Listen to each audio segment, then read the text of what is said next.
cutting. So I am going to call, if I may, are we all here? Everything's in order? The November 20th, 2017 commission to the Las Vegas Centennial Board meeting. Are we in compliance with the open meeting law? Yes, we are. Okay. Any roll call? Yes, please. Please do so. Chair Goodman, Here. Commissioner Coffin. Here. Commissioner Bryan, Here? Commissioner Stovall, Here. Commissioner Brown, Commissioner Mowbray, Here. Commissioner Sino. Here. Sino?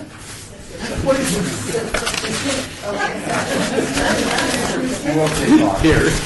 And Commissioner Hill. Thank you. You have several minutes. I know.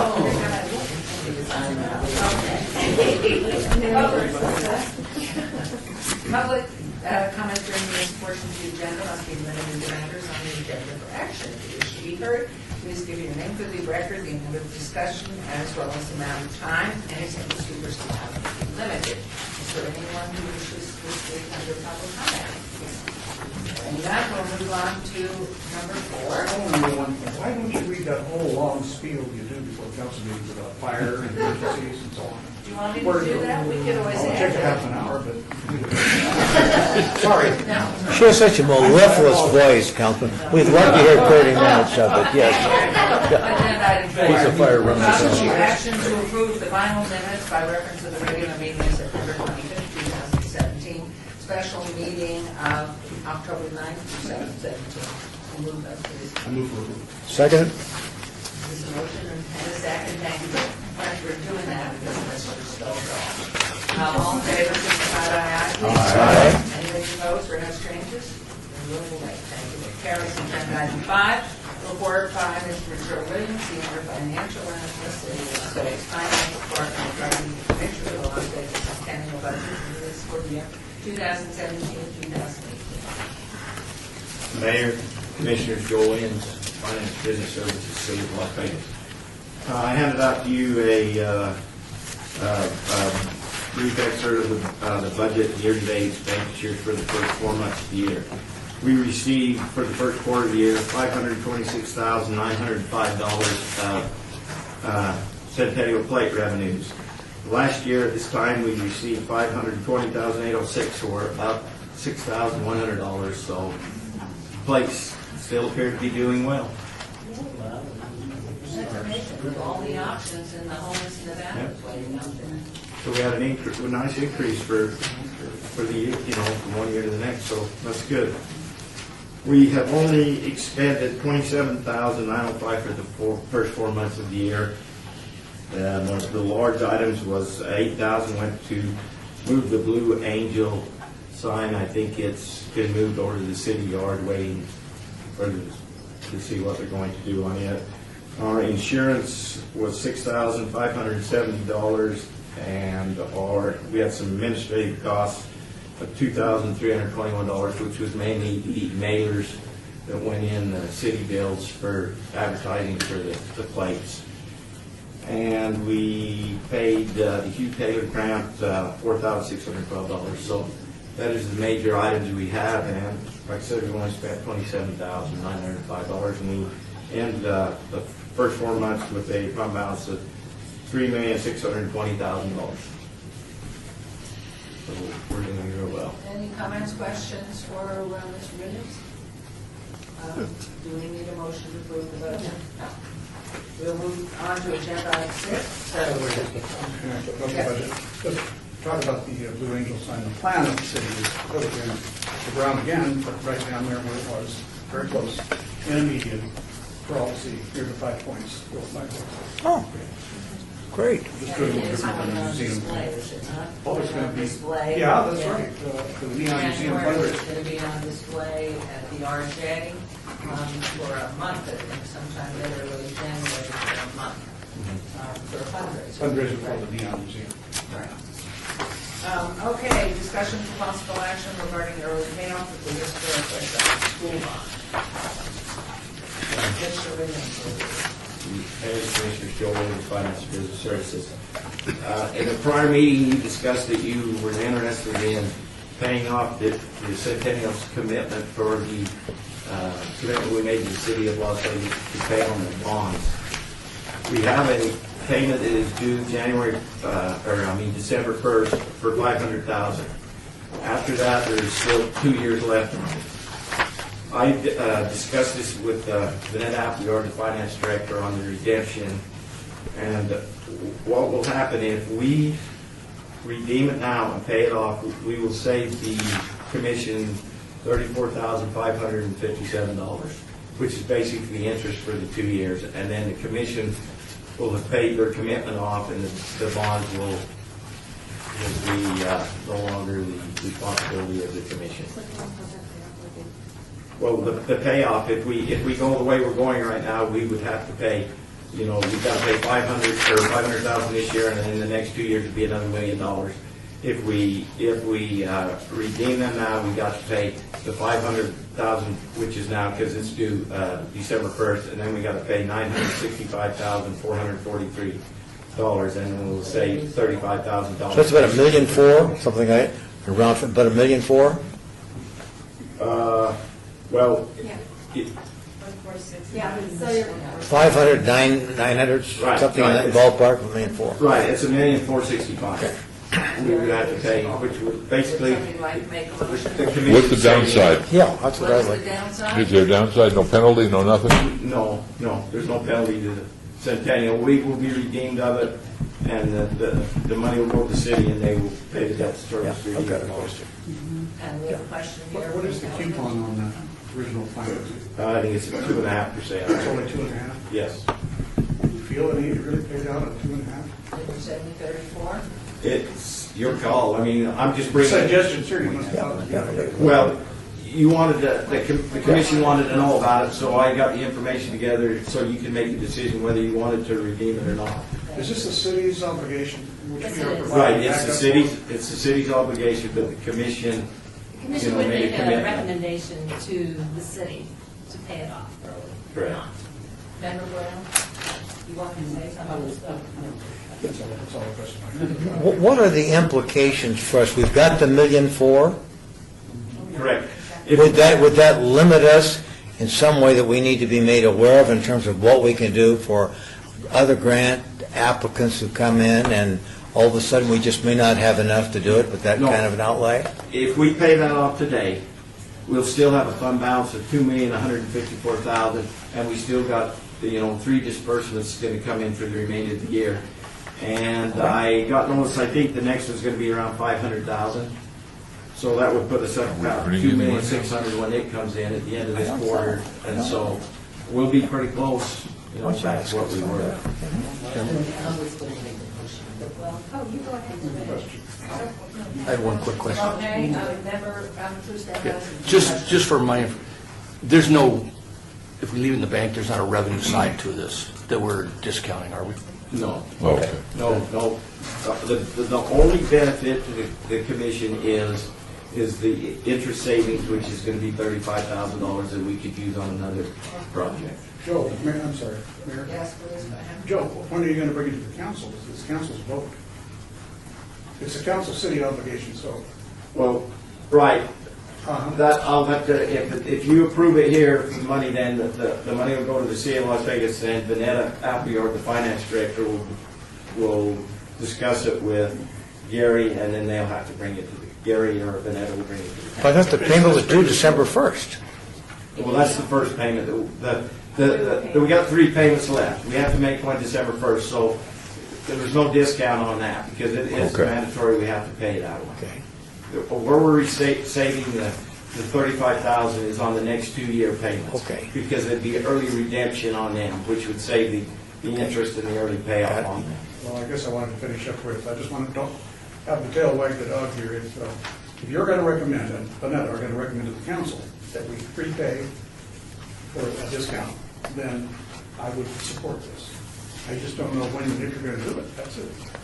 It would be up to the commission to make that recommendation to deliver to the city And the city finance director and the chief financial officer would have to go to the city council. Whatever needs to be done, it probably does not have to go to the debt management commission, but we can ask for that Appleyard for the details of early payoff. If it speeds things up, yes, I sure think we should support that, but if we're premature, let's find out how.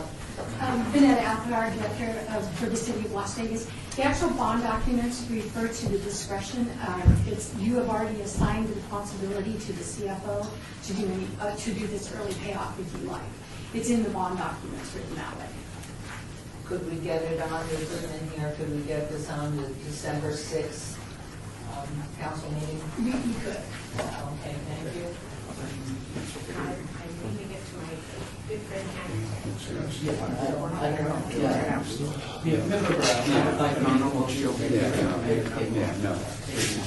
There's a motion to recommend paying it off. He's smiling. I'll second it. There's a second. All in favor? say Aye. Anyone opposed? Motion carries, and can we then make the suggestion we try to get it on the agenda as for December 6th, please? Thank you very much. We just saved this. All right, agenda item 7, report by Esther Renke, Executive Director of the Commission for the Las Vegas Centennial regarding the Centennial grant application. Good afternoon, Mayor and Commissioners. Our review group met last week, a couple weeks ago, and we went over the grant. So we have before you that we have 5 grant applications on that agenda today. The first one is the Eldorado PDR request. The request is for $250,000. The review group recommended support with the following comments. Excuse me, one question, in here. What happened to Greta? We're not going in order here? Oh, did we? I'm so sorry. Number 8, a report by Greta Rail. We're only on 7. Greta's 8. So we got things in the back. Oh, but I saw the bull riders later down, it's not. Sorry. Mayor, You go ahead. okay, before she starts, I was going to say that maybe we could get through whatever the recommending group had to say and solve a lot more problems. We could do them first, and that might require some things being out of order. Okay. I don't know if you can go along with I that. would, let's move to this complete. Well, I can make this quick. So the Eldorado PBR recommending $250,000. We have 3 grant requests that involve filming and documentary. When we talk about these films and documents, the recommending group feels that we should have some kind of policy or criteria that helps this board make a sound judgment on the films that we are approving. Eloise, feel free to jump in. Well, this just goes back to our strategic planning session, and in our strategic planning session, we had talked about having a recommendation from a committee or a group that had expertise in that area, that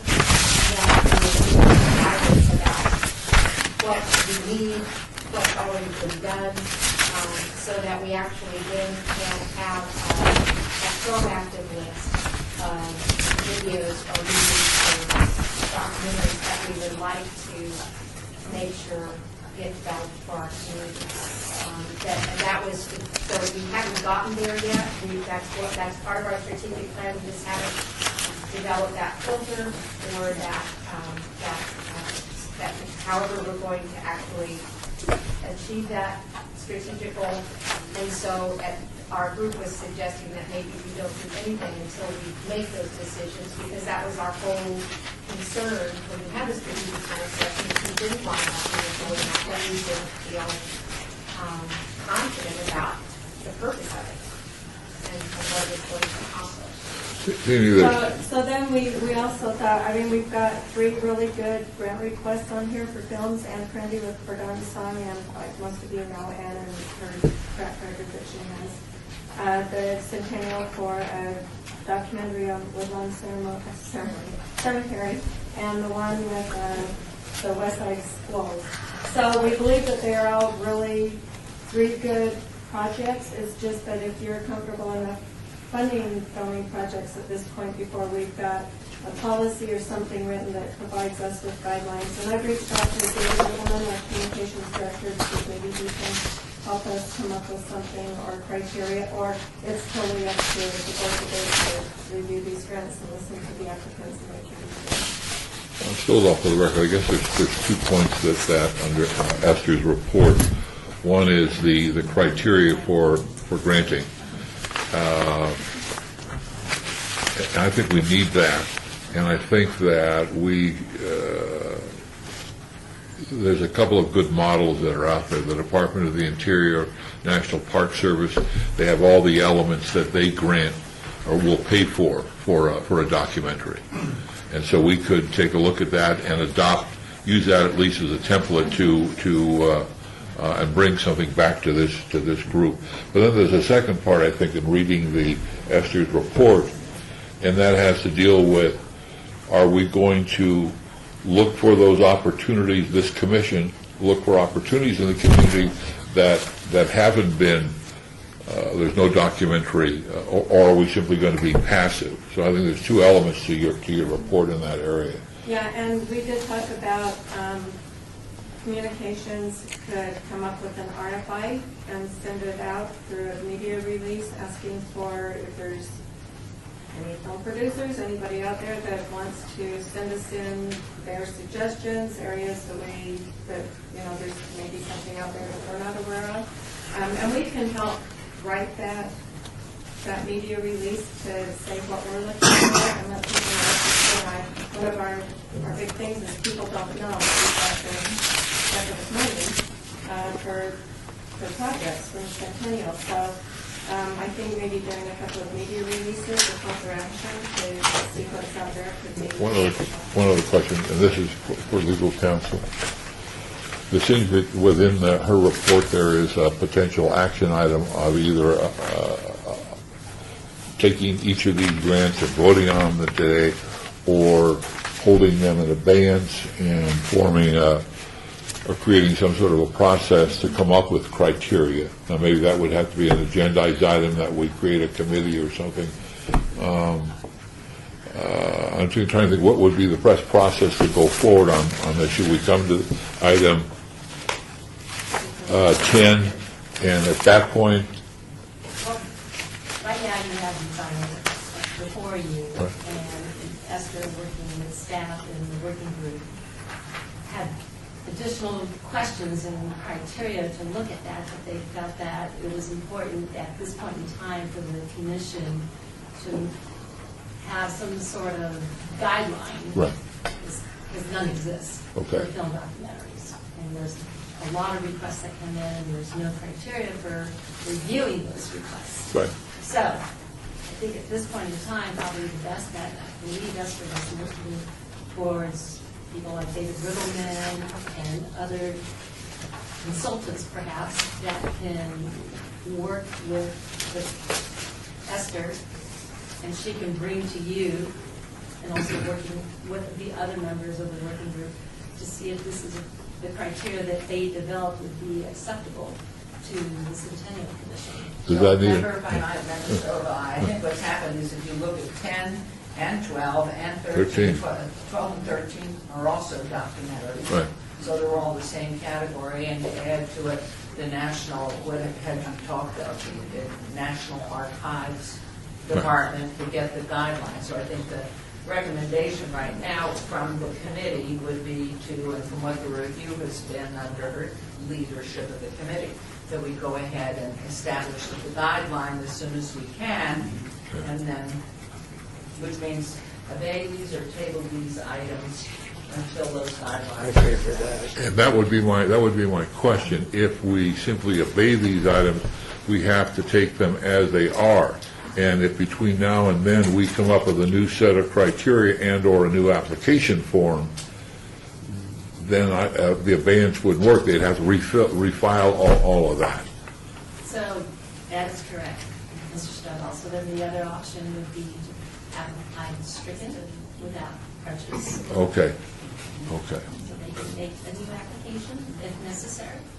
That would be specific, but not putting in here to these items, but then generally, after that's done, then we would move to establish the guidelines. We need a As motion. the items come up. Okay. You can't do it at this agenda item number 7. Motion to Would you strike. like for me to make that? Okay. You can't,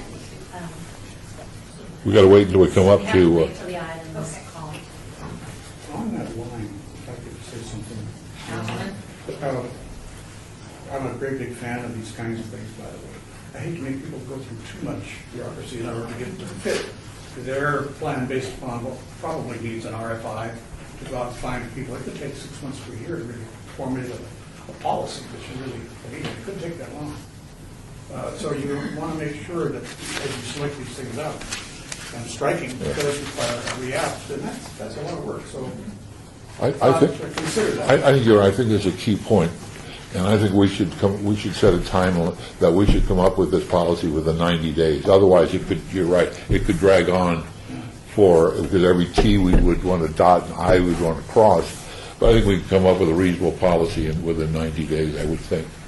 If none of these coffin here, if nothing was done, So what would your motion be, Bob? As directed, Executive Director, we can do a quick on that. I believe David Riggleman, our communications director, can really help that.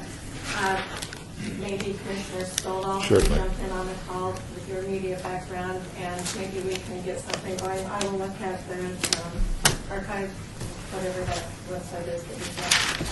And I think we can have that maybe for the January 20th, 29th board meeting. This is Commissioner Hoffman for the record, and I think one of the things that we could just add, get some input from the school district, since they are such a wonderful consumer of documentaries, especially on this topic. And I would love to make sure that it would be something, however our policy is developed, that we keep their needs in mind. And Ms. Monticello, I've been asked by Councilman Hoffman, am I right, does anything get hurt in the process that we're going through? When we call the item, and if there's a motion to strike, we would strike it without prejudice. I'm sorry, I meant about the time. A timeline. Yeah. Unless the commission wants to have another special meeting to consider the policy and the applications between now and our next meeting, which is January 29th. Interviews of elderly people sometimes are time sensitive. I don't know if any of that's going on, but we're in a cemetery here. We want to get them before they do.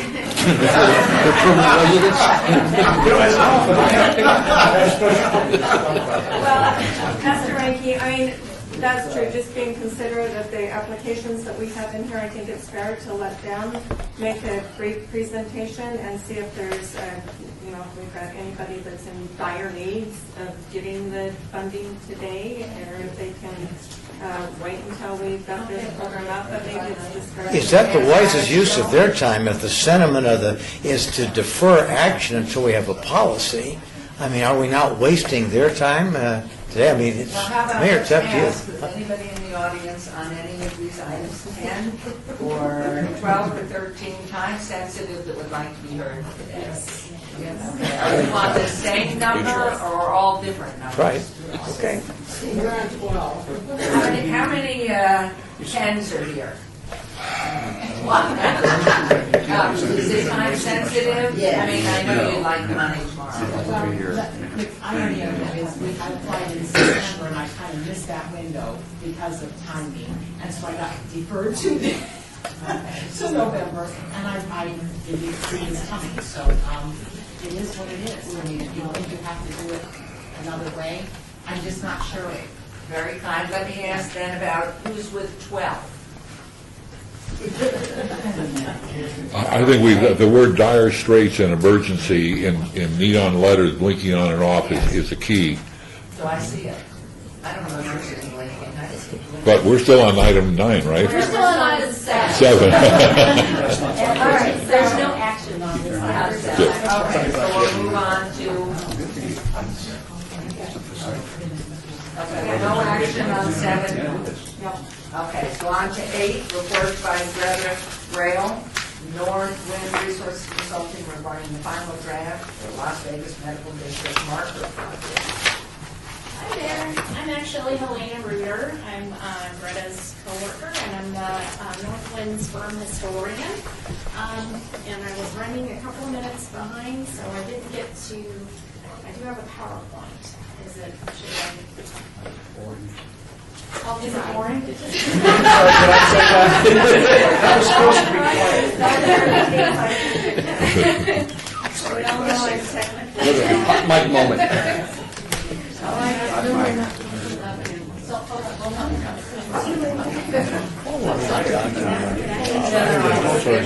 I'm not certain what some of these things. Neither am I. Now, the one thing we could do, Yes, I could, yeah, I feel that. In the interim, I want to say something. Hello, I'm Phil Mackey. I know this So work. everybody knows that I dropped It's off the record. And, I want to say this, I'm so proud of this effort. We're being recorded, yes. Okay, this reminds me of the work the WPA did in the Depression. These small amounts can generate so much information for people for perpetual use. Absolutely. Obviously the crowd agrees. We have, if you think about it, the WPA is known for parks, and trails, and all kinds of physical adjustments to the landscape to keep people busy. You're talking about the Works Progress Administration? Well, when I was believe? there, Yes, I know. I was my camp leader. Well, I know that Roosevelt gave some direction to you. We're ready to roll. We're going to get out of here on time. So here we go. I knew it was a 6 o'clock meeting. Oh, God, I've got to get out of here, All right, too. what are we saying? Okay, all right, well, this was, I'm sorry, can you have her sit over there yes, so the- absolutely. Oh, thank you. Absolutely. And you got, yes. I can't even Yeah, the mic's right there. I'm sorry. That's all right. I'm usually so loud. Okay, so the proposal was for markers honoring the history of the medical district area. So the area includes the actual hospital infrastructure as well as the surrounding residential neighborhoods. We were initially tasked with compiling no more than 30 markers, looking at the history of the medical industry in Las Vegas, and specifically how it related to that, the medical district, and looking at important persons associated with that history as well as the links to surrounding neighborhoods. There was obviously a lot of history in this particular area that dates back to the 20s and 30s. That basically the square right there, you've got some early subdivisions and obviously the railroad. The county poor farm is in this very bottom part. It's really hard to see. There's Frank Brown, Mrs. Hicks, and then right under Brown, there's the words poor farm. And that's actually right over to the right from, yep, right there where your pinky is. And that's actually the origin of University Medical Center.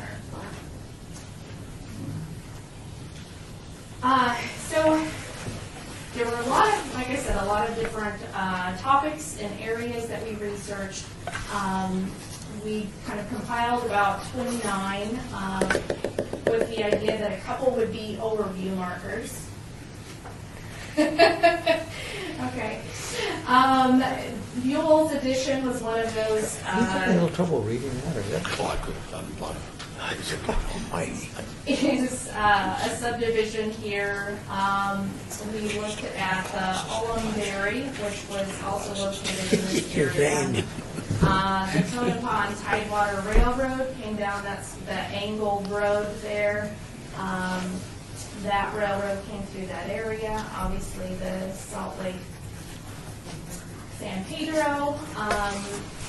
the grounds of the original San Pedro, Los Angeles, and Salt Lake Railroad are just adjacent to the medical district.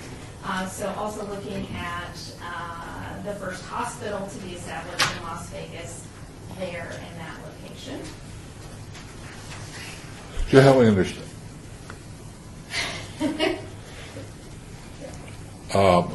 The process to vet some of the things that we've seen so far. What's the next step to vet those things? Well, basically, we do have some drafts for the actual panels. And those, I have just a few copies here, but since there are quite a number of pages, I can email those out to everyone for comments. We had submitted to the city sort of an initial draft of text for the markers. Obviously, I think you were at the original meetings when we kind of had a stakeholder meeting some months back in July, I believe late July. Also with members of the medical district to kind of get ideas about also what people were interested in. And so these will be distributed, and I'll get a few copies here. I just think it would be good, Your Honor, to have one more filter of fact-checking. Of course. Okay. I caught a few myself, just, in terms of fact. I welcome any I'm like, I'm the PR stuff clarification you might provide. Thank you. before it's set in stone, so to speak. There, it's the whole packet. Oh, it's the whole. Yeah. Well, last week passed around, Mayor, Yeah. I asked a question of Esther, maybe you don't know, maybe Joe knows. How much are we're going to appropriate money from the council to pay for this, aren't we? At least that's our plan, because it's in a budget somewhere, or maybe it's not in such a yet. So are we thinking about supplanting, or are we thinking about replacing it? Think about that. Good question. What's the answer? Good The question. answer after the presentation. That's a good question, Councilman. What is it? Is this coming out of our, But sure, or, I didn't want to. okay, or is the city going to take care of this? As part of our contract, we were tasked with doing the research and the draft text for proposed markers and looking at potential marker locations. And that was the extent of our contract. What we see here and that you passed out, are these the actual wording of the proposed text of the markers? Yes. So they're going to be substantial markers? Yes, they would be fairly substantial, Okay. and again, Go on. we welcome, if there's ideas about revisions or cutting text, if it seems superfluous, welcome any comments, great. and I'll make sure I get everyone's email addresses, or whoever it needs to be channeled through. Your Honor, will this be brought before the city's Historic Preservation Commission? I'm trying to think, was this the funding body? This was the funding body, not the HPC. Okay, Yes. great. It's a lot of text. Oh, my God. Okay, so obviously there's quite a rich history there of the actual medical complex, as I mentioned. The county core farm being the earliest iteration that would become the Independence Hospital, General Hospital, Southern Nevada Memorial Hospital, to our present day University Medical Center. The Clark County Health Department established its location there in the early 60s. That building has obviously subsequently been demolished. And then we have the Valley Hospital being there, founded in 71. But these are just some of the general, the topics that are associated with the more detailed text in these panels. Excuse me if I might, Yeah. moved in here. the markers are all going to look in physical structure the same in the district, and we'll all say University Medical, Las Vegas Medical District, and then underneath we'll have what these specific validated historic markers are marking. Is that the case? And are they in public right-of-way or on the sites of these hopefully authenticated sites that have been chosen? Right. No. So it's a question. There's no right. I don't know the answer. Is that I don't mean to be No. about this, but the reality is I'm trying to get my arms around it. Yeah. I know we have a marker up that shows you on out that you're in the Las Vegas Medical District. Right. So my sense is, as this was authorized to move forward, are these identical markers that are going to look the same, but yes, members. I can help you. But That's not what they're charged with. This group was only charged with doing research. They're not charged with designing the marker, where it's going to go, how big it's going to be, or they were, because we kind of went through this before with them, asking all the questions you're asking, and they said, that's not what we're charged with. So my question, Mr. Stoll and anybody else from this illustrious commission, who's validating the authenticity of these, and then what's the next step going on to what kind of markers? Are they going to be the same? So there's some continuity. Where are we with this? How did this happen as I see? No, this was, Courtney Mooney was actually the one that made the presentation, if I remember, back before Courtney left us. And I don't know if we turned in tonight, but it was to fund research. The original request, if I remember, no comments about the age, was Charleston. They were looking at markers along Charleston and into that historical district. So then we approved funding for them to do research and come back to us on the locations. And then if I might continue on good in here, who is validating in fact all of this research? Are we assuming their chemists, they know this is fact at this stage? Well, I suggest that this group, Northwind, has a very positive track record with other projects in the city, including a masterwork of the Huntridge area that is, I think, stands a national test. But I think one more review of this document, potentially the councilman and myself could review this and forward those comments on to. Because I think in order rather than to go through it, which is interesting, but it needs to move forward then with a plan as to after this, what do we call them, not a committee, but a work group. Are you accepting the work group? Okay, Councilman Coffin and member. But we will communicate through Esther. Work group? No, that issue, that's the Las Vegas Hospital. That's for my brother and sister. That was on like 8th. The next step would be after the work group authenticates and agrees these are the right ones. Then we're to That's not this or no. Okay. I They would come back. don't think so. I think this is Councilwoman Tarkanian's project, so I think that somewhere in the loop she would get this information, and then she would bring the next steps forward for potential funding of the design and then of the placement. So then, okay, then you put that in the form of a motion, or will we just move forward? We'll just give you some guidance to, this is just. And you make sure that we have your name and your contact number so that you can be included in the conversation. And are we including Council Mayor Pro Tem Tarkanian in the work group?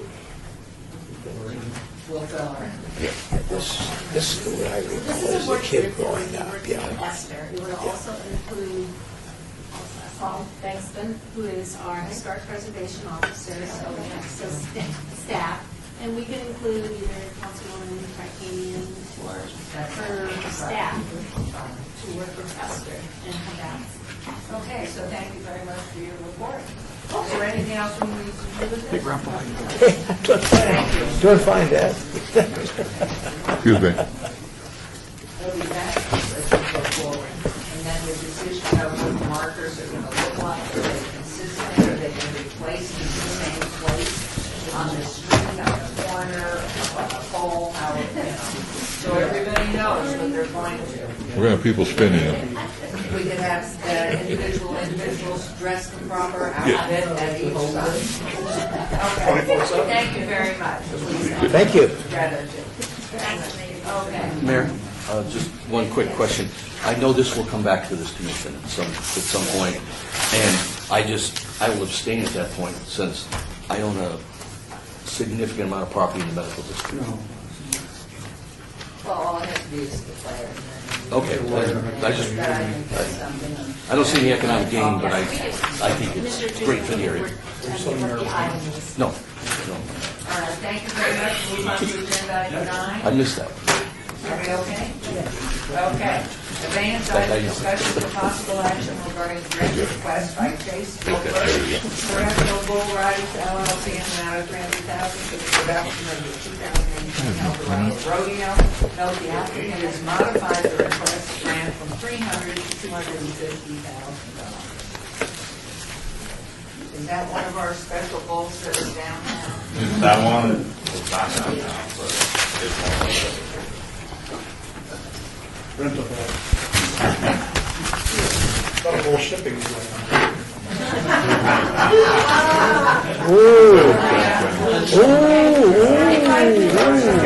Risque. on. Off my 5 nose again. minutes, Mayor. Chase Boberg for the record. I just want to thank everyone for coming here today on the holiday week. And quickly introduce our staff that's here. They might chime in throughout the presentation. There's another seat up here. Jeffrey Young, our Vice President of Event Marketing. Eric Kovac, Director of Sponsorship Sales. Patrice Everett, our Director of Marketing for Las Vegas. And Jason Brewer, our Vice President of Sales, National Sales. And then Beverly Solhanick with the Elk who's here as well, part of our. Thank you. Quickly, I know we have some folks on the board here that weren't here for our recap, but they're new members of the commission. I just wanted to touch briefly on our event in 2017. It was our second event year doing Eldorado Days.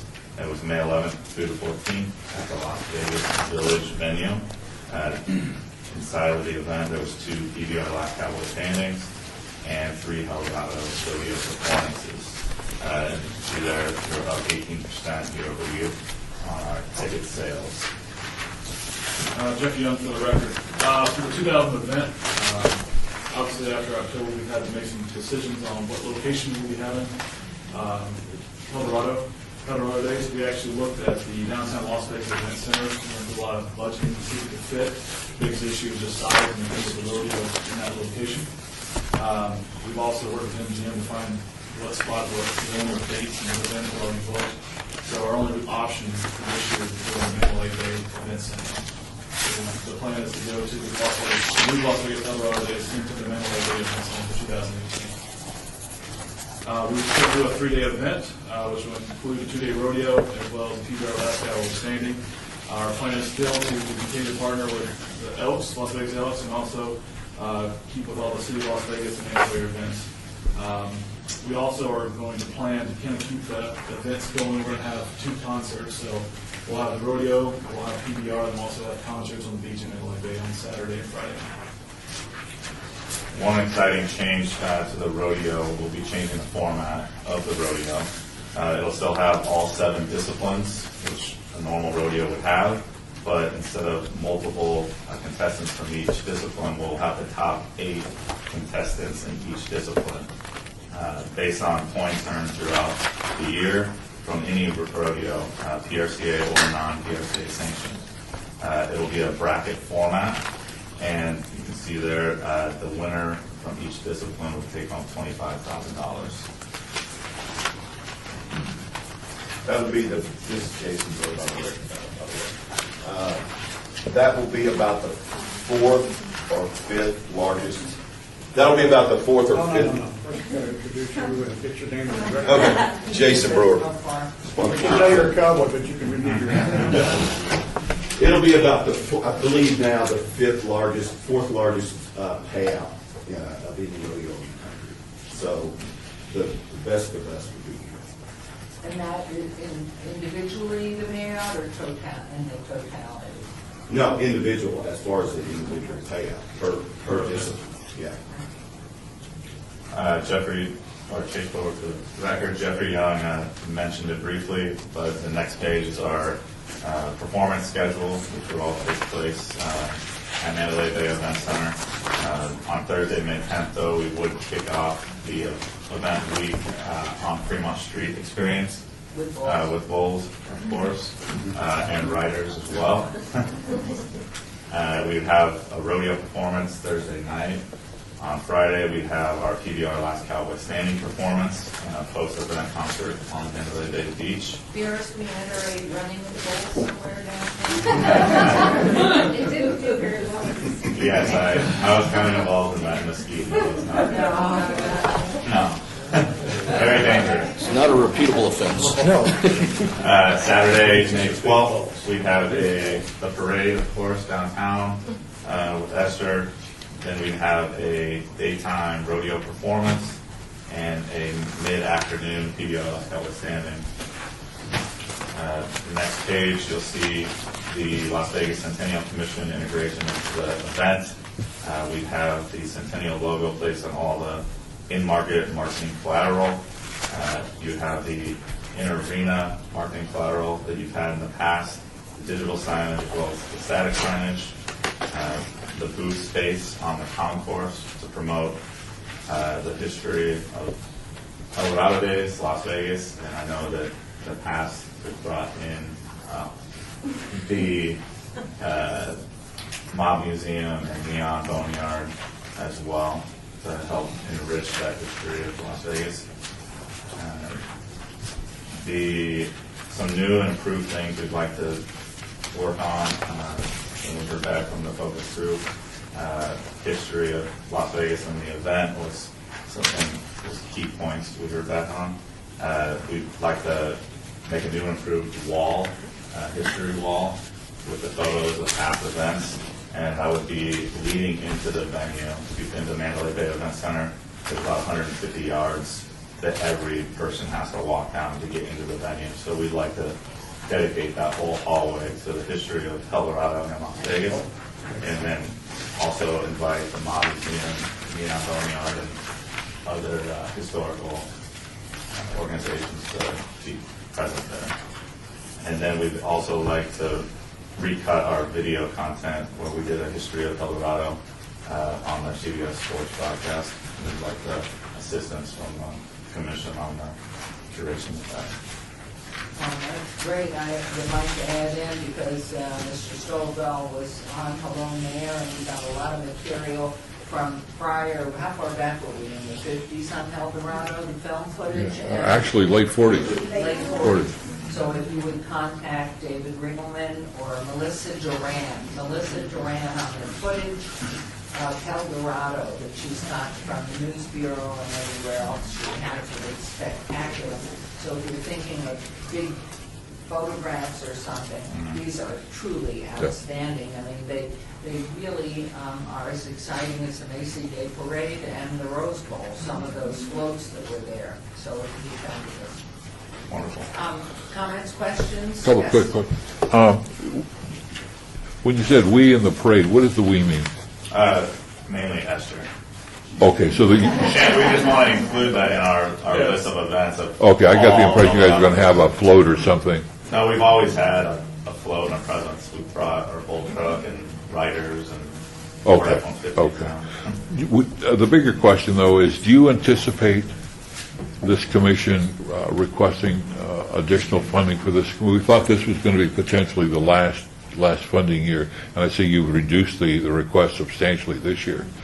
Do you continue to see a reduction or an end, or just look out a couple, 2 or 3 years and see what do you see? I think looking at the new rodeo format, I'm hoping that will change the game a little bit on what we can bring in and how many tickets we're going to sell for this event. Obviously, it was a 3-year plan based on the venue and keeping it in the same spot, so I don't necessarily have the answer for 2019 of where we're going to be located. Okay. From a location standpoint. I could say that we could reduce it to 200. I don't know that we could be at zero next year, though. But you see the potentially, and is there a potential of this coming within the city of Las Vegas? I mean, is that an option? Right, so that's one piece where we look to go down the downtown Las Vegas Event Center. The size, scope didn't work. Now What we have- think of as Cashman Field? I had a conversation, Brittany in here, I had a conversation with the city manager this morning about the potential, and there are a lot of balls in the air right now, but at this point, it's not the right place for it, certainly in this next year, and probably 19. It might be something, but we should know by in the next 2 years Great. what that purpose would be. But if in fact certain things fall in line, it could very well be a good site for the rodeo to come back. Yes. I'd just like to make a motion to approve. Is there a second? Second. There's a second and a third. All in favor, signify by aye. Aye. Anybody opposed? Beautiful, thank you very much. Thank you. Maybe under how many minutes? Well, I got to 7, and then Good job, thank you. I'll start Thank you. at the end of my clock. Okay, we will move on to agenda item 10, possible action regarding grant request by Ann Parenti for Don Song in the amount of $16,000 to produce the film Nomadic Mountain from this cultural tapestry. And I have to tell my colleagues here, over the past couple of weeks, I've turned on Channel 2 and seen Stan Washington's pieces. They were phenomenal. They were really, really good. Stan Armstrong, so those pieces are great. He is really good. I was just praising. That's all right. You heard it. Didn't even know you were here. Okay. What are you going to say? I meant Stan Armstrong. What came out of my mouth was not what was in my brain. Floor is yours, and if you'll announce yourself. Good afternoon, everyone. Happy early Thanksgiving. I'm Ann Parenti. I represent a foundation called Forgotten Songs Foundation. And you were gracious enough to give us funding for the Midnight News collection DVD, which also has been on PBS numerous times now, and it will stay on contract with them for another year. With that also was the CD, and then of course the book. And the book, we inside there, they're actually closed now, but each one mentioned the Centennial Commission each time, and thanked you over and over. And when we would have large events, if we had a program, we would always put that in there also to make sure that we thanked you. So thank you again. And this project has been in the making since this creation of this one. It was the second phase that was supposed to start. It's called Nomadic Nocturne. And after interviewing several of the folks that were in this collection, I noticed that there was a tremendous amount of them that had cultural backgrounds that were different from just the typical I started thinking about that more and more. I came up with a concept called Nomadic Nocturne and wanted to interview all of the entertainers and artists that were involved with entertainment, but came from like 1980 till now, and where they came from and got their story and what drew them to Las Vegas, why are they a part of this. Of course, we all know Cirque du Soleil has become a heavy entertainment force here, and there's an abundance of them that I could interview. Right now, I have them all the way from Russia to Peru to Costa Rica, you name it, I have them. They're lined up, ready to go. I have a local filmmaker. The name of his company is called Morning Coffee, I believe, and his name is Nelson Rivera. And he's from UNLV, and we were going to enroll some of the students at UNLV to help edit the film and create the rest of it. But Nelson would be tasked with creating the film, doing the interviews, working with me with that. So we've had the art for several years. Our dear friend Jennifer May, who left us to move to LA, created this before she left, and it would be the front cover of the DVD, okay? We can add a little bit of Vegas in there too, but right now that is the proposed front cover of the DVD. I don't have the time or the desire right now to do another CD or book. This would seriously just stand on its own, the DVD. With that said, it would be lovely to have a decision at this point. By the way, speaking of some urgency, we lost 3 people from the CD and the DVD so far. So they're not here forever. I would love to get some that are a little bit older to talk about the next phase. I can't promise anything. I don't want them to join our friends in the cemeteries. We already have 3 there. We don't want any more. So the sooner the better. But it would be lovely if we could. I don't know what you're based on when I'm sitting over there. I'm not really sure what the decision is now. Mary, I've got a question, if I may. Yeah. Member Brian, help me to understand, I mean, our function, as you know, here is the history of Las Vegas. And so the fact that these highly talented men and women who came to entertain, where they're from, doesn't strike me. That's what I think. It seems to me our function is what they did here, how they impacted Las Vegas, what dynamic, what change occurred, whether they were born in St. Petersburg or Hoboken, New Jersey. It doesn't strike me that's a primary focus. Expand on it, but that's exactly it. We would just merely ask them, where are you from? Okay. And then they would tell us what they brought to our community and gave back to our community, and how they rolled their own culture into some of these things, okay? Right now, the Winchester Center is a prime example.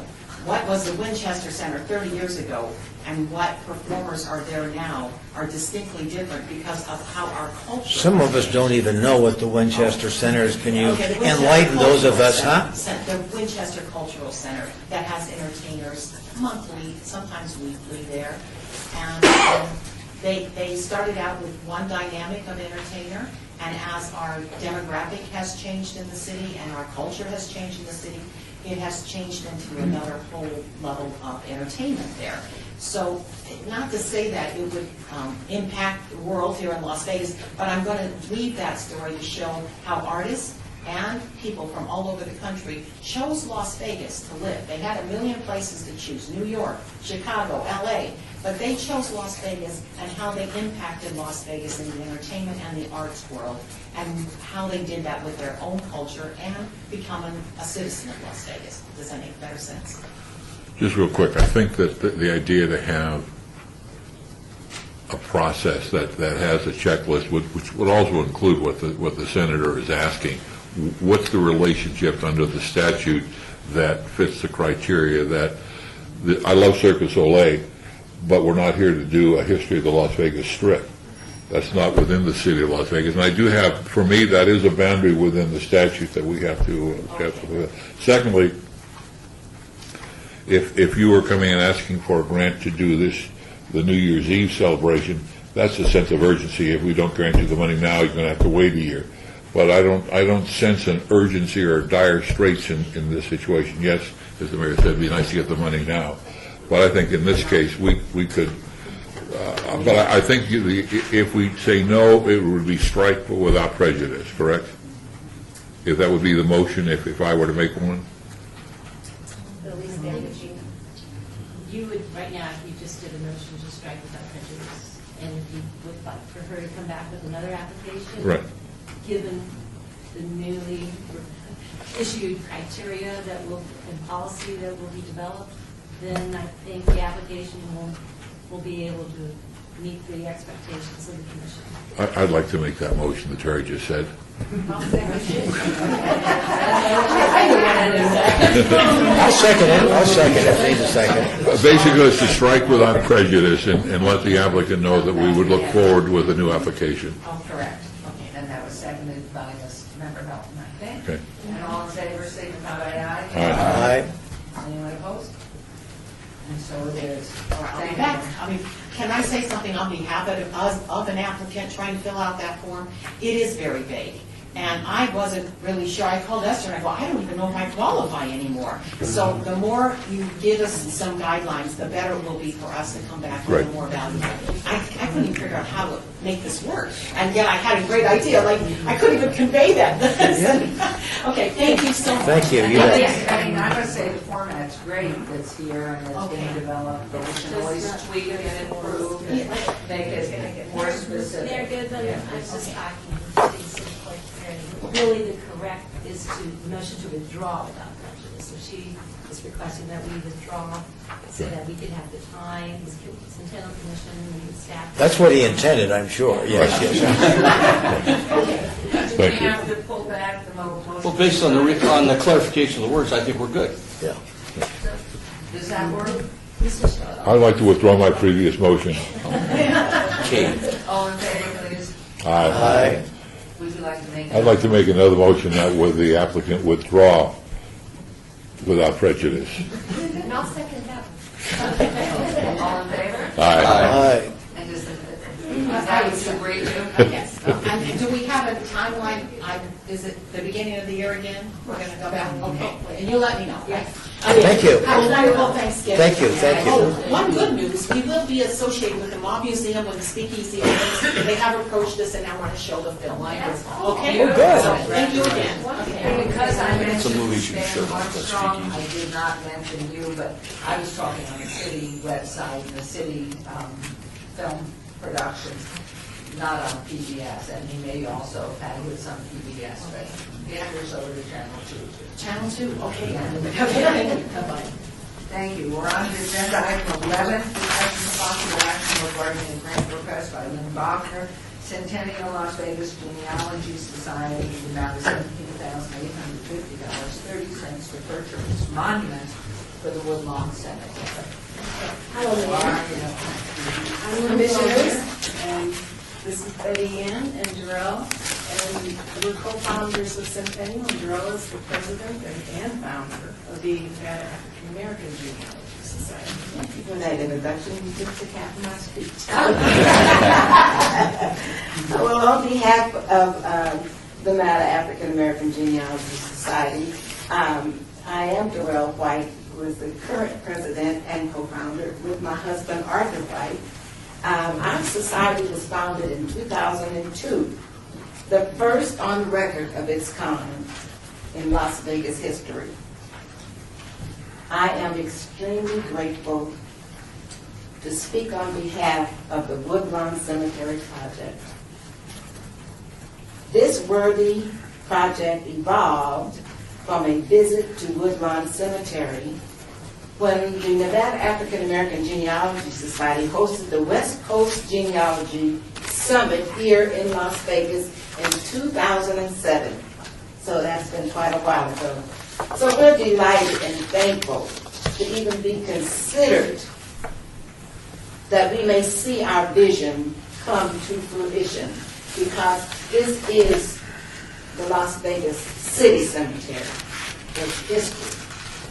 And with your generous support, this can be done, and I thank you. Okay. The object of our plan is to have 2 monuments at the cemetery to be dedicated to Memorial Day ceremony this next year. It's just a point of clarification. Are we on item 10 or 11? 11. And Ferentino was 10. Gotcha. Thank you.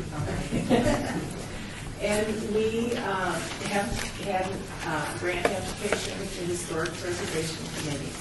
The 2 monuments, one will go in the area that is basically, there are a lot of unknown people from the city that have been buried there, a lot of indigent people, and just, there's no one to recognize them there. The other is in the African American section, and there are many that have no markers there either. And when Owen Street was widened, there were remains found outside the cemetery that were reinterred in the Nevada African, or the African American section. And all these people need to be remembered and honored in some way. And the cemetery is on the Pioneer Trail, and this would add information to them when they can do their tours that there's so much history at that cemetery. Betty Ann could do some on the history. There is a lot of history at Woodlawn. It's been around for a long, long time. There are politicians, entertainers, fighters, everybody of note, Sonny Liston and Woody Herman, and a couple of senators and the governor. But there's one piece that's missing, and those are the two that Lynn just talked about. There are people buried there who have no markers. All these other people have tombstones, have markers, beautiful ways to recognize them. But there's no one to recognize these people because there are no markers. I'm a genealogist. Ancestors mean a lot to me. They are somebody's brother, sister, grandfather, great-grandfather. They deserve to be recognized as well as all these other famous people and citizens who live in Las Vegas. And that's why we want to build these monuments. There are many that are unknown, and there were Yeah, we don't know who they are. some from the coroner's office that they could not identify. So there's a Some have vast been array. abandoned by their families. Is this, if I might, Goodman here, is this the design That's of one. both markers? That's one of the That's one. designs. The other is a Is a bench. bench.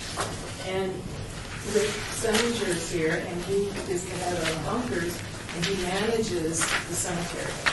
And so he could fill in a little bit on the stones or any questions you have regarding Forward and state your name. You Good can af- pull up one of those chairs. Oh, I'm fine, Mayor. Is that- Can we hear me okay? And if you would just pull in front of Member Mowbray, the little black recording. Very much. Good afternoon, Mayor. Let me spell my name for the record. It's Richard, and it's Senninger. And in doing so, I just have to say, I appreciate that introduction. I have to clarify something now. I am neither the operating manager, but I do work at Woodlawn Cemetery. And as such, I've been working with these ladies for the last year or so in putting this entire project together. And let me say this, by their passion, you can see that they're not easily deterred. So, having said all that, they came up with a concept or an idea, which was to have a memorial in the section known as Cypress, which is predominantly an area where mostly unknowns and or indigents were interred by the city. Okay. Also, in Section A or Section OA, Section O and Section OA, those sections were going back into the 30s, 40s, and 50s. Those sections were predominantly for the African Americans to be interred. It is true that during the time that the Owens Road was expanded, that there did turn out to be a certain number of interments that did have to be moved in. This has all been well documented. Yes. What we'd like to do is this, we'd like to have the obelisk placed in the Cypress. And then we'd like to have the bench then placed into Section O or an OA.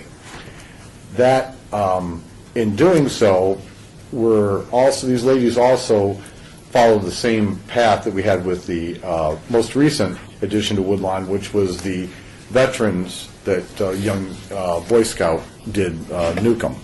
And that is that we're going to have these as living memorials. They will actually hold cremated remains. The obelisk will hold 2, and the bench will hold 4. And therefore, we can actually then place names and so on in a very similar way done with the unknown soldier. Okay? That type of a thing. The costs on this, we took a hard pencil to. We knew that it would be coming to the city and so on, and the county and this commission. In monies, we did significant research. We were able to accomplish having both of the monuments made in their entirety for just right at $17,000, I think is what the total is. What is the material? Those will be granite, yes, ma'am, as consistent with the entire cemetery and all the cemetery rules and regulations. And is the cost including placement, digging, everything? Every single solitary bit of it, ma'am. And the only other thing I wanted to share with you was this, is that when we're talking about an issue of timing, these ladies have been at this now for right at a year. We look to have this as part of our Memorial Day celebration this upcoming year, and that is to have the unveiling done in 2018, at the end of May in 2018.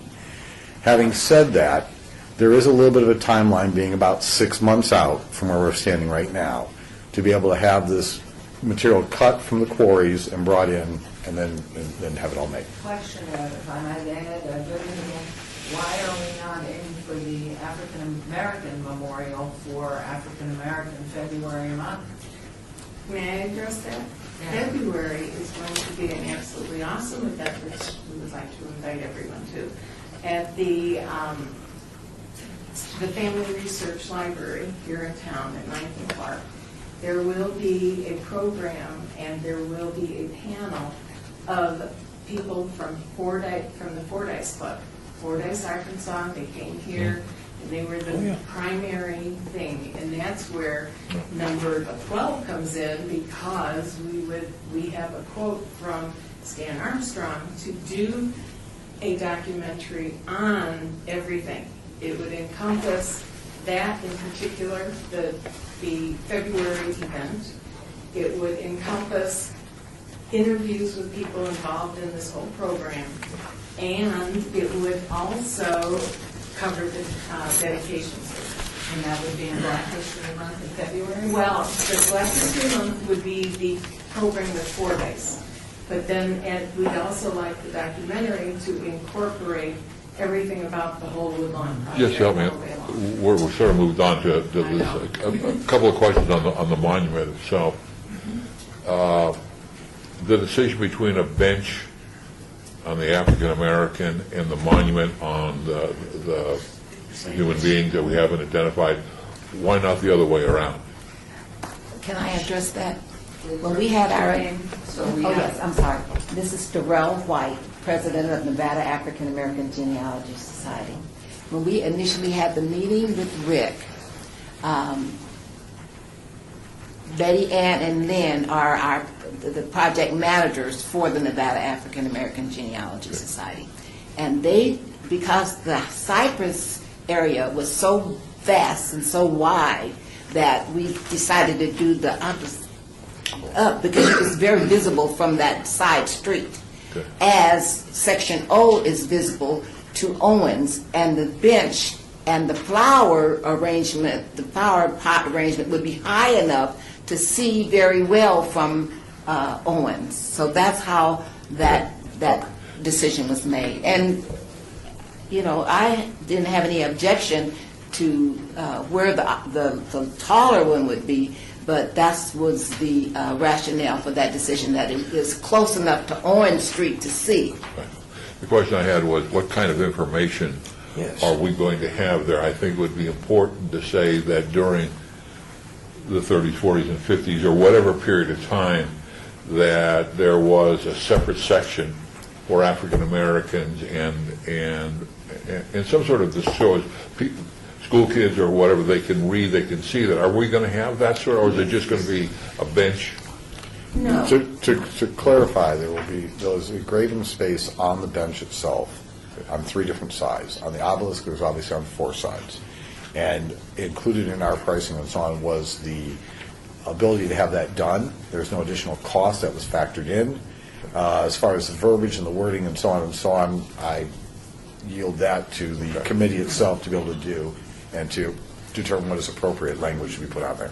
I guess I would think that I mean, if we're looking at the setting and we're making a decision on where this is going to be and where this is going to be strictly on the visual impact, I have nothing to say about the human beings that the injuries. There's going to be. But the other, I would switch it around, but that's not my decision. And I guess this copy, who's going to Member Bryan, excuse me, Mayor, who's going to prepare the copy?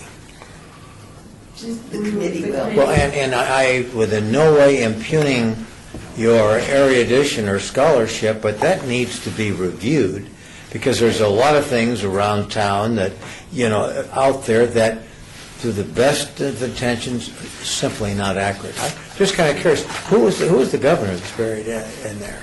Who's the governor that's buried in Woodlawn? I'm not sure about exactly where that is, but we have a printout of where different people are buried, and I did not bring that with me. No, but I can furnish that. This is not trying to cross-examine. That's just a curiosity as to who the governor and the United States senators that are buried there. It's not in the forefront of my mind. I can't, I'm not sure of the name, but I believe the governor was Governor Sawyer. Oh, no.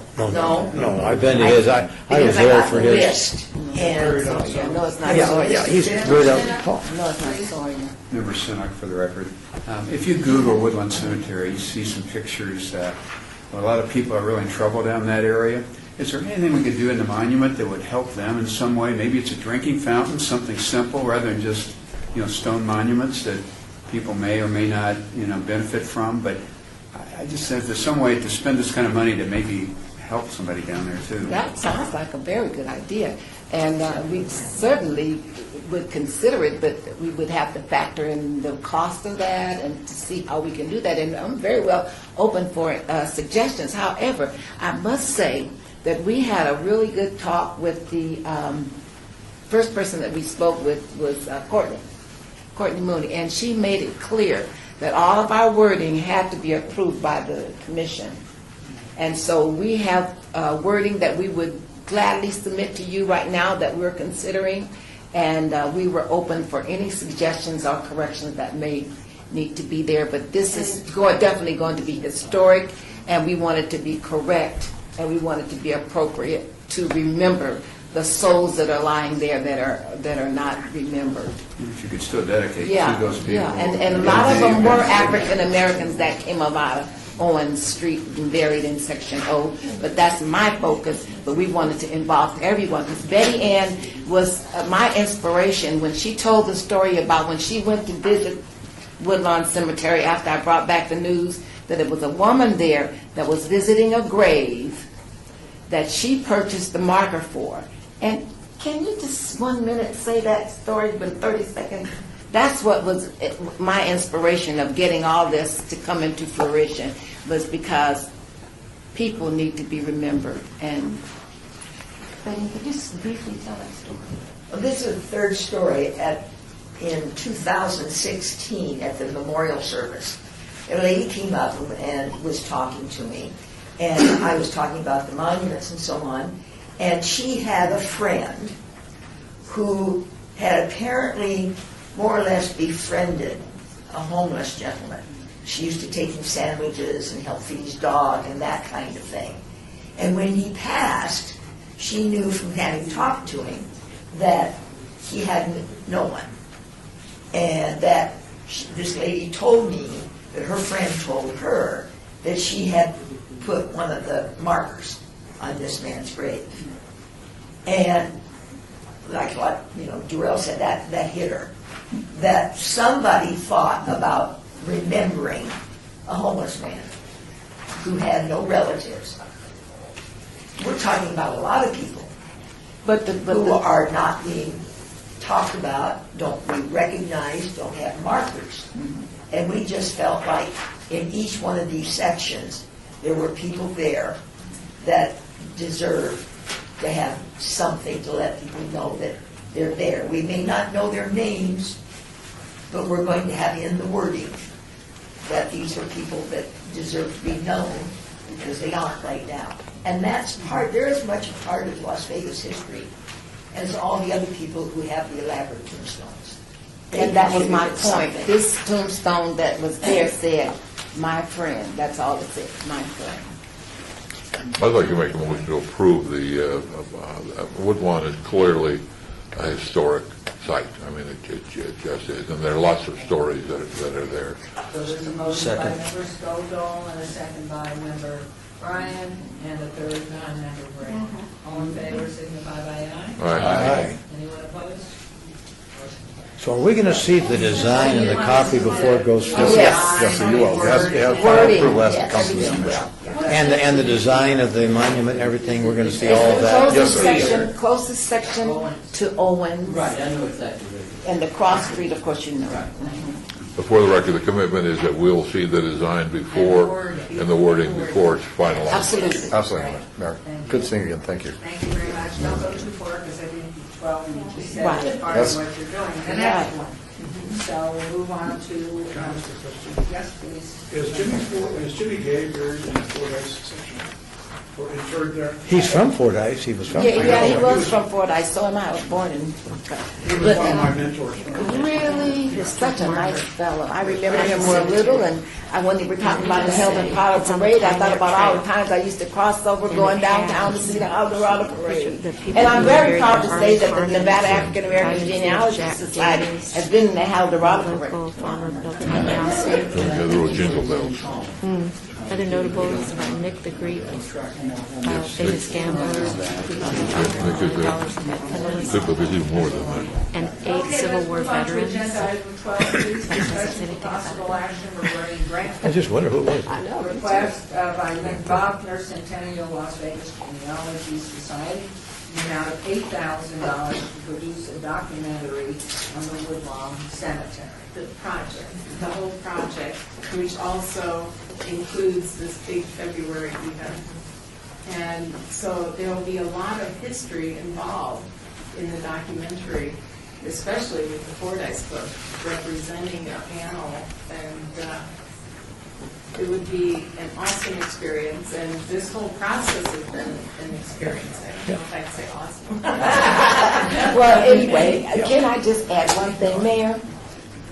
I talked to your secretary, and you're about to get a letter in the mail in the next few days. And we would very much love to have you do the moderation for our, I watch Hello Mayor all the time. I have it on my video. Well, and I know everybody on. Yeah. And so I said, let's ask Mayor to be our moderator. So you would get a letter about that. But we're very happy to do this project, and there will be, Mr. Stan Armstrong is here, so when we have a minute, I'd like to just give him a few seconds to introduce himself. Can I just ask a question first? I like the idea of a documentary. My concern is that your focus, because of your interest, is narrower. I mean, if we're going to do a documentary, I think it should be a comprehensive documentary. That is, obviously, the African-American piece and that experience is certainly a part of it, but I'd like to see it, okay, how it got started and, the various iterations of it, who's buried there, but not just, with all due respect, the Fordyce Club, and we all knew Jimmy Gay growing up here. I mean, clearly your involvement's helpful, but I would prefer the documentary more than just... That's a part of it. Yeah, well, it is, but I mean, it seemed to me that as you're describing this, it's a little bit narrow. I mean, I'd like to see the... February documentary, and it includes everything, not just the February event itself, the panel, but it includes Woodlawn and the dedication of the monuments. See, that's not a documentary. He's talking about historic part. Yeah, okay. Tell her again what you... Well, I mean, it seems to me that Woodlawn, for all the reasons that have been discussed here, my father's buried there, and been here, lived here a long while myself, I think there should be a documentary on Woodlawn Cemetery. That is, how it got started, the issues before the city council or commission, it was at that time, and not just, with all due respect, the Fordyce Club, which played, but I mean, my concern is that it's too narrow what I'm hearing. I have at home a stack, Lynn Bogner, a stack of information, starting with the original Boot Hill, the Stewart Ranch, all these things, and that will all interact with this whole thing. Because it's not just Woodlawn, it's the other cemeteries that were around and people reinterred, and I have some of those names. Okay, so you're talking about something even broader than I'm talking about. Yeah, it is. Yeah. It is vast. Boy, I It's don't... the piece that fixed in with the prior Yeah. right, that bigger one, remember how... Boy. This is Louise Halter for the record. This just is feeding into the concern that we have about making decisions when we really need to have a wider policy in place and, think these things through rather than just, fund things without us having more strategic thought behind our decisions. This has nothing to do with the value of the project. It has everything to do with, I guess, the inadequacy of our planning and preparation to really fund something, because I totally agree with Senator Bryan that this is a very this stands to be a very important piece of our history and deserves to be well documented. Yeah. And not, in several different parts and pieces, but with a very strategic vision for what needs to be brought to the screen, whichever size it might be. So my personal opinion is maybe we can hurry up and get things done to capture part of February. If we don't, we can still do a great service to capturing the history. February. I'd like to interject here what I'm hearing, but maybe I'm misinterpreting. I'm hearing the grander picture from the senator of a comprehensive, very worthwhile cemeteries, period, as a project to come. But then this is specific to this particular project, which was 11, and it's focus on Black History Month and the Fordyce, Arkansas piece that's fitting in. It's very confined, it's very specific, and it's on the event you're holding in February. And that's why it's in this box. There is much more out there. So maybe I misunderstood what you're presenting here. Is this bigger than that? Member Brown? Just for my clarification, I think I heard you saying the Fordyce Club is taking the lead on it, is taking the lead on your, there most of the Black people here then, because I came here in 45, were from Arkansas, Fordyce, predominantly. Well, it's Louisiana, documented. Yeah. Mississippi. Yeah, it's documented that the majority of the African American in the early 40s, late 30s came from one town, Fordyce, Arkansas. 80% of the Black population came from that one town. And So Channel 10, They follow the family. Channel 10 has done And a a lot of people tremendous from documentary on surrounding areas came, like your Right. family, Yeah, within like 30 or 40 miles from Monroe, Fordyce. Louisiana. Monroe, Tallulah. But Tallulah was the second under Fort Tallulah. I've been to Tallulah to do research, by the way, and that's where Councilman Barlow's family is from. But definitely, we want to do this in a dignified manner so that Las Vegas can know the history, how it happened, when it happened, why that the cemetery was segregated, when it was segregated, what date did it start to be integrated. All that will be a part of the document, most definitely. So if there is anything in addition that you would request that be in that documentary, we're open, very open. I guess my concern, I'm in complete agreement with what you want to do. I don't want the focus to begin from the Fordyce experience. I want it to be, and I must say I'm a little uncomfortable. I don't know whether we've got the time. I would be prepared to come up with more money if necessary to adequately document the history, including the part that you all so eloquently spoke to. But I'm just a little bit uneasy, just as one member. I'm not trying to hang this up. My hat's off to Desert Real, who has agreed for this sum of money to do what we need to do to document what Woodlawn Cemetery means to this city. My hat's off to him for the price that he's doing this for. I really have to say, because we have a lot of information. Sometimes what you pay for is what you get.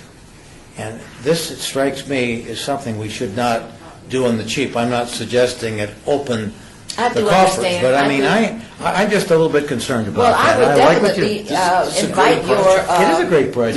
This is exactly what this committee should be doing. Yeah, Esther Ranke for the record. I think we're talking about two different things. The request from them for the $8,000 is just to get in film documented what they're doing in February, which then in turn could become a part of a bigger documentary should they come back to this commission or somebody come back to this commission. I know that Stan Armstrong has already done an incredible documentary filming project on African Americans in the early days, so maybe something like that could be incorporated into the Woodlawn Cemetery and carried it forward. But all they're requesting today is to at least get their February event documented, which then, to your making it bigger, could then become a part of a bigger documentary on Woodlawn Cemetery. So we're going to, just all off of the record, spend $8,000 Yeah. to, in essence, do a news story. Yeah, that's, Because it's going Piece to, of the bigger Yeah. picture. Yeah. You're just doing I this just- one event and this one concept here, which can be incorporated into the bigger when that time and project comes forward in front of the commission, which is a great concept. so we're not seeing an end state here, this documentary, this piece, this 5-minute piece, 10-minute piece, 20-minute, half hour, how long? Would you want to come forward Yes. and state your name for the record? Hi, guys. Stan Armstrong, thank you for having me, and thank you, Your Honor, for those kind words, and Commissioner Coffin. Oh, thank you, guys. Senator, for one thing, the cemetery's been there since the beginning of the century, I believe 1910, 1905. yeah, something like that, yeah. There's 8 Civil War soldiers buried in there, too. 4 Confederates and, I believe, 4 Union soldiers. Also, there's a Jewish cemetery section over there, as well as the African-American cemetery. So it's very, very rich in history. And I'm sure the governors at that time, the governors, the senators that lived here in southern Nevada were buried there. There Now, weren't what any. I like to do... There weren't any. That's my point. No, there weren't any governors or senators. Oh, well, whoever the law was at that time in this territory. I think you're talking to, you're talking to the first governor from Las Vegas, right? Yeah. I don't think he means governor of the state. He means That- govern, yes. govern the city or govern the town. The territory at that time. Oh, okay. So there's, I mean, you had to have some kind of law at that time, or, a government at that time in the 1920s. So that was the only cemetery here. So, with the research that we can do, and you're absolutely right, this could be a much broader documentary. Here's where I'm coming from. Does that make sense? For 1 sec. I'd like, thank you, Mayor. I'd like to ask Stan, are you Desert Real? Desert Rose and Desert Real, yes, Okay. yes, sir. Okay, so I like your work, but I also like the explanation by Esther, which means that, frankly, I think it goes along with the thinking of Bob Stovall and Senator Bryan, that is, that this is an essential part of a larger story. Yeah. And that time is flying. Yes. And I gather you have to do interviews of people who are elderly, who have the memories. May I say this, or not to interrupt? Excuse me. So I'm Yes. just saying to you that for $8,000, we might be able to afford the interview portion of our elderly people before Definitely. they go to that great golf course in the sky. Definitely. So I'm thinking that maybe that then would say, if we were to do something like this, and say this is what it's for, not for a large documentary, which will be, frankly, it will fail in many, many areas because it won't be specific enough. It'll be too general. That in fact you could probably say whatever we do would be made to fit into the larger picture. That So is that it is not definitely a part of neglected. it. That's definitely a part That of was it. Esther's thought, and it all in my mind. Right. Well, Senator said, you don't want to do it on the cheap. I think we're getting the grave before the tombstone here. Tombstone before the grave. I think this fits right into what we're trying to do, and that is a documentary on one of the most important historic places in Las Vegas is Woodland. And that needs a full, thought-out, detailed plan, storyboarded research, similar to what Channel 10 did in this last documentary, which ran somewhere between $125,000 and $200,000, part of which we contributed $100,000. Okay, that would be, if I might, that would be under item 15 as agendized, as a suggestion for future. But what I'm suggesting here is that this $8,000, okay, but that doesn't mean that whoever shoots the one for the $8,000 is going to get the $200,000 grant. But I would say that if we do approve this, whatever money we spend, all that video should belong to the city of Las Vegas and not have a proprietary ownership by anybody that shoots it. So do you want to put that caveat in, then what does Mr. Armstrong think? I totally agree, sir. Okay. I agree. So therefore, we'd like to make a motion, and then on item 15, you can make your suggestion, or Senator Bryan can make his suggestion for the next. I'd like to make a motion that we approve this due to the emergency nature of the request, and that all of the raw footage be submitted to the master to channel 2, and that it potentially can be edited for a shortened version for now, but that the raw be preserved for a later documentary. So did you get all that, our clerk? I'll second that. That's For the full 8,000, correct? Yes. Yes. Yeah. All in favor signify by aye. Aye. Anyone opposed? Motion carries. I do have one comment, though, can I ask? Because I know this is where we've been struggling when we get grant requests like this. We see a budget, we have no idea if these numbers are deflated, inflated, how much it There's some costs that, to do. gifts and stuff like that. I'm not How going to much quarrel it with costs that, to but do director, writing, photography.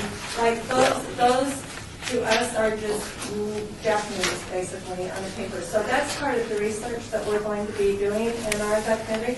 So with this, Stan, how much time does this buy? Is this an hour? Like,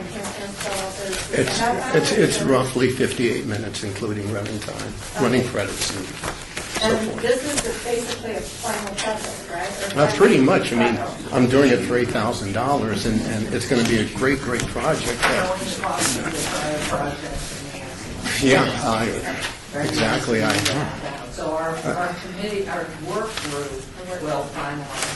So thank you very much. Thank you all for coming. Thank you. Thank you, same to you. And One quick question.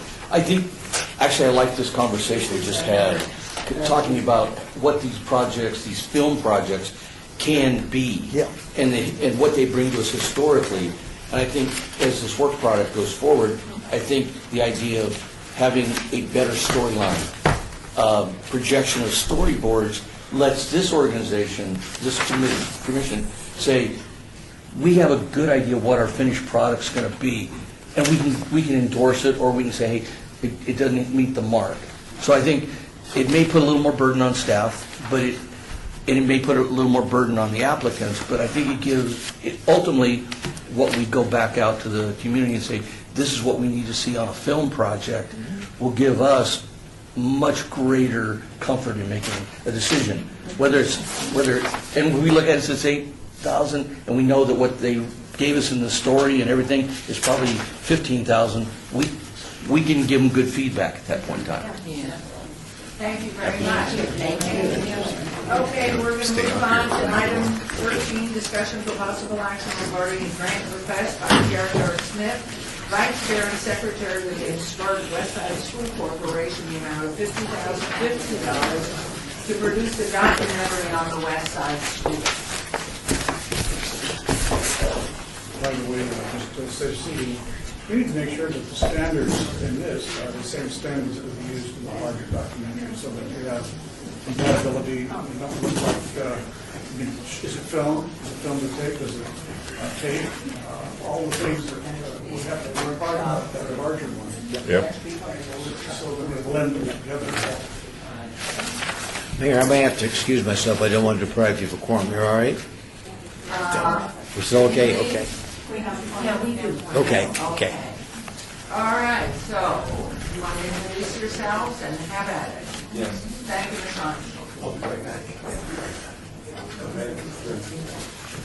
I'm Jerry R. Smith. Thanks, Mayor Goodman and ladies and gentlemen of the commission for the opportunity to present today. I have 1 minute on the brief on the West Side School. Just to remind everybody. My camera person asked for this. Well, we all know how technically challenged I am. Is it going? No, it's not. No. But the pictures are good. Pictures are worth 1,000 words. And this came from Channel 2. I went over and visited with Mr. Rosenberg.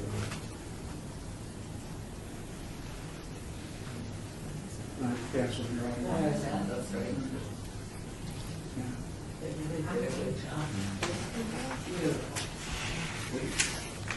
It's been playing well. We did.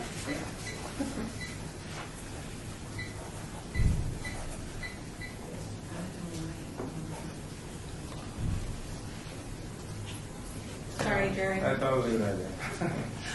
So then I came to, oh, you want to finish watching it or without the sound? Is it going to- Okay, my bad. That's enough. Okay. Yeah, there's no sound. Okay, I'll do that. As I indicated, my name is Jerry Smith, and the reason I introduced myself that way, I'm a radio talk show on KMZ, and that's how I figured it out. So I came to Las Vegas in 1978 through the Air Force in Germany. I had nearly 30 years of military and law enforcement experience here in town. I retired Metro Police in 2006 after 20 years of service down there. I raised a daughter here. She graduated Division Foreman in 1998. And while at Metro, I served a selection committee for the United Way of Southern Nevada, approving applicants, which you guys are doing, so I can appreciate what you guys are experiencing. The commission is to preserve and celebrate the history of the people in the city of Las Vegas, and I think this film will help with that effort. I host my radio talk show, and I also produced it, The Professional Next Door. Again, it's on KMZ for the last 4 years. And I get minority professionals to share their stories. I've interviewed Ricky Barlow, Eric Wheatley, Gary Conway, Pat Spearman, Dan Titus, Harvey Bonfin, about 200 more professional people in the city. A buddy of mine, Frank Hawkins, asked me to stay here to form a nonprofit organization and asked if I would serve. So in 2014, I became a good steward for the Surrey Westside School Corporation, the $14 million project, and I think that you can trust me with $50,000 when approved here. The balance is restricted, so I can't use it for what I want to do here. And by the way, thanks for the money you guys have already contributed to the renovations of the Westside School project.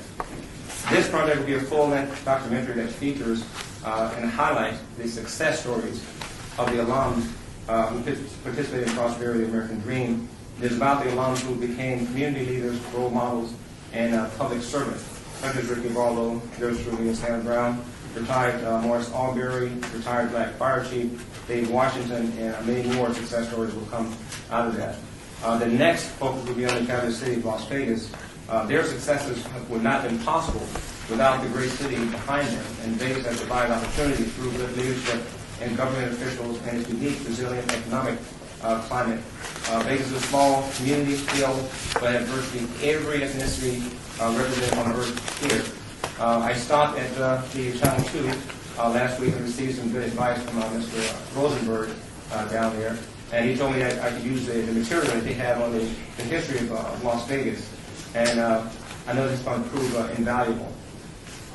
I really like the book, the Westside Alumni Stories, and I'd love to have Ms. Brenda Williams and the foundation to be part of this piece, to have a presence in it. Dave Washington also, he has written a book that we'll be drawing on, the first African-American fire chief for Las Vegas. Good projects deserve a good team, and I've recruited some and hired some managers and producers who are experts in the field. Mr. Ted Armstrong, you guys already know his work. I appreciate and respect the wisdom and experience that Stan brings to the project. And though young, dynamic producer here, Ms. Melissa Rosario, she recently awarded a grant to produce a body of work that is will include documentaries. So she's don't look at the young face and say, what kind of experience she has. So, ladies and gentlemen, thanks for the opportunity to present to you today, and I hope we can find a way to let this project promote, preserve, and help celebrate Las Vegas and the people who make the city great. If there are any questions, we'd love to answer at this time. Did I go too fast? Did I go too fast? Nope. You're probably under 5 minutes, when I put my time on. 4 minutes and 15 seconds. By talk show, I got to look at the monitor and see how much time I have before I do a station identification. So. How often is your show on? Every day? Every Tuesday night at 8:30, I record during the day. And that was part of what I was looking at with this, is that there's not enough information about the professional segment of our community. So when this piece will go worldwide, then any person of color who wants to come here, then they're looking at success stories. They're seeing how the city of Las Vegas and its diversity and what it commits to its citizens of saying that I can go there and potentially fit in and take advantage of some of these opportunities. That's what I was looking for when I came here in 1978 through the Air Force, of saying what are the opportunities for Las Vegas for me. And I've done well. As I retired from Metro Police, I have about 20 rental properties here in town, and my wife owns a real estate company. So we see that there's an opportunity. It's just that everybody didn't take advantage of it, and I really want to focus on what were some of the opportunities that the city provided for the people at the school, and that they took advantage of it and became leaders of the community. And when this piece goes worldwide, then it's showing that, yes, there's an opportunity for me in Las Vegas if I'm a person of color. That's an example. That was my focus, things I was thinking about.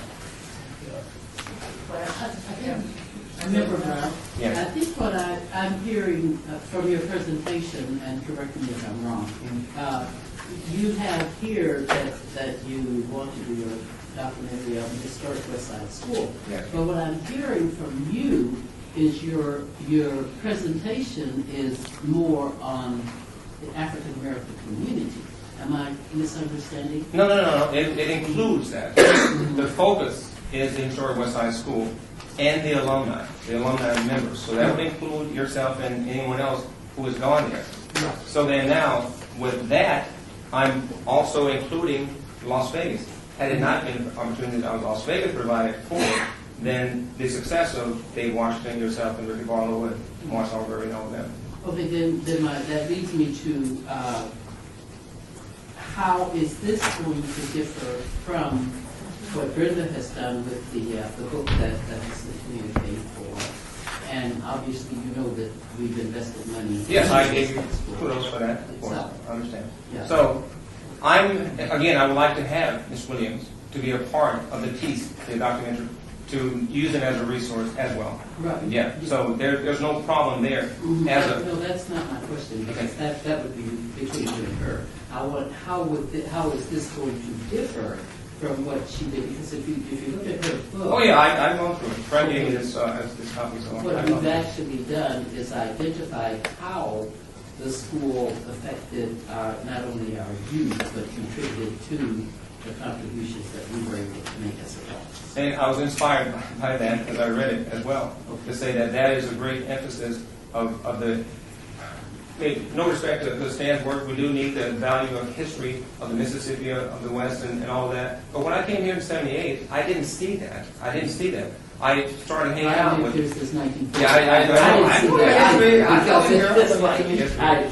But what I was saying is that it's valuable, and I respect Stan's work, but there's not enough about the ones who've gone on to become, community leaders, serve in office and all that. That's the major focus, and I'm saying to distribute this all over the world. Melissa has access to distribution as well with her company. So I'm looking to say, distribute this, and someone in another part of the world who's of color, that want to come here, they see you, and they see your experience as a success story, and say that there's a possibility for me as well, and the city is behind me also. That's the other part of the piece. Which really expands outside of the West Side School. So that, yeah, to include celebrating Las Vegas and what it contributed to that as well. In here on that, I'm so sorry. No. Loud voice, I'm looking at the clerk, so there you are. Question for you, because this is to produce a documentary on the West Side School. What about so many of our community, African American community, that didn't attend the West Side School that are here? Are they part of this as well, or is it only those who attended the West Side School in this documentary? So again, the inspiration was from reading the book here.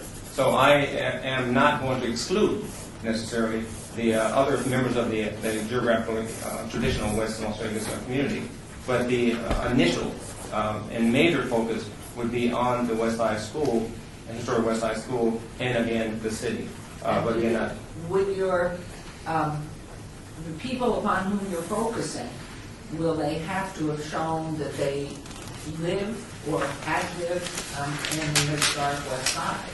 Or could it be somebody who came in here in the 70s, mid-late 70s, and just were integrated into the larger community, happened to be African American, happened to be very successful, but really didn't either attend the West Side School or didn't live in the historic West Side? Are they excluded or included? No one is excluded. I'm I think open. it's Stephen Jackson, who's been so generous with our Veterans Village, Right. who has an enormous presence, educated in Oh, Las yeah. Vegas, and so generous to helping us get these Veterans Villages moving forward, and is a definite partner, and a former, obviously, El Dorado and great football player, et cetera, et cetera.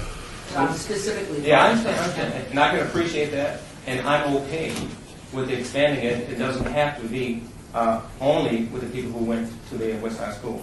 Or that lived in the West Side. Right, or did live, if they're African Americans, yeah. So, Because you're really limiting yourself to a small I number of people. understand. 'Cause I see that I'm one now. of the I few see people that that are now. still alive. I know, in the I know. West Side School. I see that now. I say that I see it now. And I'm open. I'm definitely open. well, Mayor, I'm not open.